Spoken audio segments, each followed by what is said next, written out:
張局長，近排好多人問呢啲消防設備其實係點樣用㗎？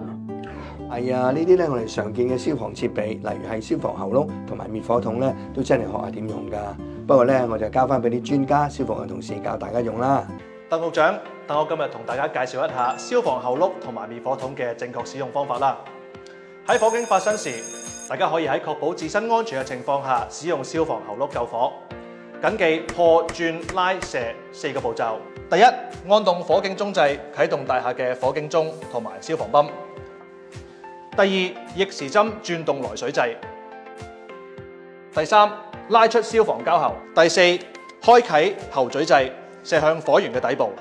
如果發現冇水，大家可以檢查剛才嘅步驟有冇做漏，可能係未按動火警鐘掣，又或者未開啟來水掣。至於使用滅火筒，都有4招嘅秘訣，就係拔、瞄、按、掃。